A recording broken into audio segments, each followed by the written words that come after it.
Surprisingly, a lot of experts say we're heading for economic collapse, and I agree with it. But how bad is it? It's hard to say. It could send us back to an agrarian society. Are we ready for that? I don't think so. It's more realistic than we believe. Yeah, it's scary. EMP, war, solar storms, all these things happen and very well could send us back. So here are 10 things you can do now to prepare for an economic collapse before it's too late. Number 1, stockpile necessities. Now this one's pretty easy. We talk about this all the time. Food, water, things like that. Yeah, and not mention things that can actually help you out by producing food and water if you have those in your home. Things to protect your house, shelter. Make sure you stockpile all those necessities that we've been talking about practically every single video. Number 2, maintain your lifestyle. Do you like to eat? I know I do. You're going to have to find a way to make food. Yeah, hunting. Yeah, foraging. Yeah, growing your own garden. So think about that. If you're doing it right now, you're going to have to do it then too. And like cooking. How many people out there like to cook? I do. I love to cook. I just don't have a lot of time. She certainly does much more cooking than I do. But you're going to have to cook because you know what? I don't really see a lot of fast food restaurants with an economic collapse like this. Yeah, McDonald's will not be there. Or keeping warm. Oh, yes. I mean, right now, most people keep warm or cool by simply press a button on the wall. And that button, although will be there with an economic collapse, it won't work anymore, just FYI. So you're going to have to find a way to keep your house warm or keep you warm as well. There's lots of things you need to investigate and figure this stuff out before that time comes. Number 3, get out of debt. You know, when the economy collapses, the banks, they can still foreclose on your home. They'll still be around.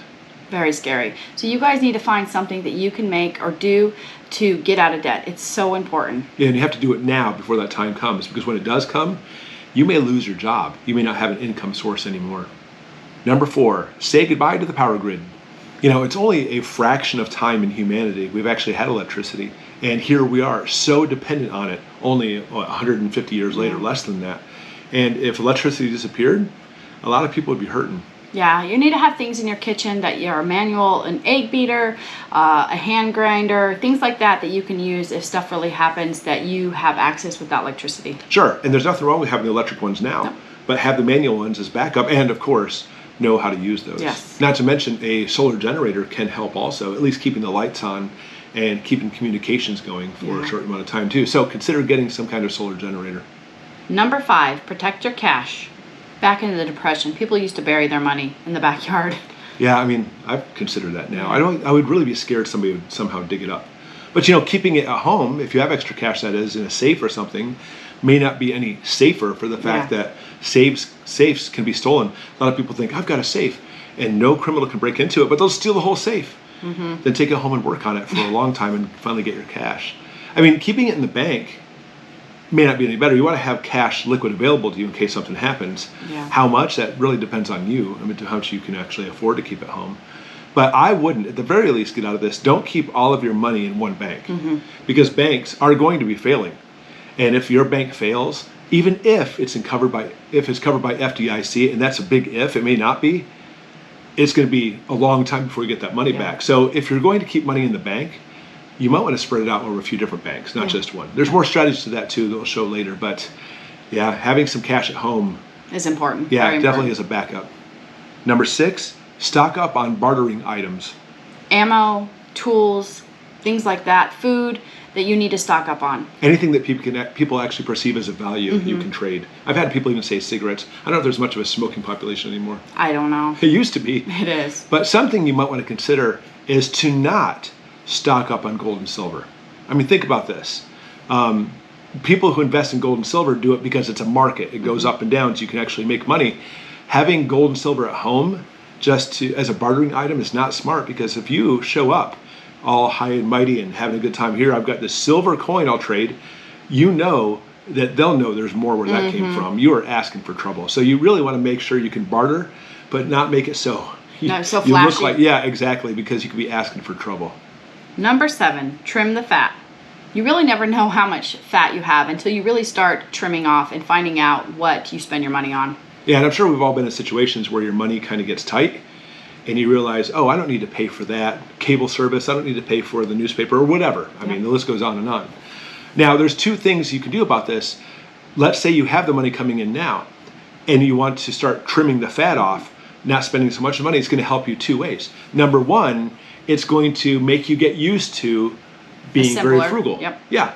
And so when the crap hits the fan, everybody else is like pulling their hair out. How am I going to survive? Yeah. For you, you'll already be there. Yeah, exactly. But number two, if you're trimming the fat now, that extra money you'll be saving, instead of spending it on just wasteful stuff, you can invest in some of those bartering items. Exactly. Or food or whatever you need. So it's definitely best if you can trim the fat off as much as you can. Don't fall into a lot of extravagances. Number 8, get healthy. We all can get a little bit healthier. Even us right now, we're working on keto and losing weight and walking every day. It's great, and we're very much enjoying it. Yeah. But I'll tell you, probably one of the best ways you can get into shape isn't simply just walking like we are, but actually enroll in a martial arts class. I mean, why pick out martial arts? Why couldn't you enroll in a bowling class or something? I mean, that'd be fun too. But the martial arts will actually teach you protection, Self-defense. self-defense at the same time you're getting in shape. And I'll tell you, when I was doing martial arts, I had never been in good shape prior to that since the military. Yeah. So yeah, it definitely is a good way to get in shape. But either way, you definitely need to be prepared fit-wise, because you have no idea what might be coming. Health-wise. Right, exactly. Yeah. You got to keep nice and healthy. Number 9, protect yourself. Like we mentioned just before, talking about martial arts, that was definitely a thing you can learn self-defense and you can get in shape all in one bracket. Yeah, and as far as like some of the different martial arts, you can actually learn things and how to take a knife out of someone's hand and such. It's a lot of really good practical advice. Now, protection. The thing is, a lot of people will depend on getting different types of protection to keep invaders out without seeing it on YouTube. But they don't practice with it. No. And that goes with everything, Yeah. because, I mean, listen, I haven't really practiced a lot of martial arts, and when the time comes, I will probably, if the guy knows what he's doing, probably get my butt kicked. Yeah. But you need to practice, and make it second nature. And honestly, I think that's probably the hardest thing about protection, is you're not practicing. So, you know what? We all need to get into the habit of doing that all the time. Number 10, fortify your fortress. This really is a big one, but it can be super fun, I think. It is a lot of fun. I mean, there's all kinds of things you can do. Like, you can actually go a little bit higher tech and get security cameras, motion detectors, you know, or low tech, which is better, because if crap hits the fan, you may not have the electricity to power those things, like what? Like a bear trap? Bear trap. Yeah, which, I mean, is illegal, but if there's no laws per se, I'm not telling you to do that, but, you know, if you're trying to protect your family. Yeah, exactly. Booby traps. Yeah. What else? There's lots of stuff. Tripwire. Tripwires, yeah. There's lots and lots of things you can do to protect your house. And we mentioned some of them on the channel before, and we'll definitely be mentioning more in the future.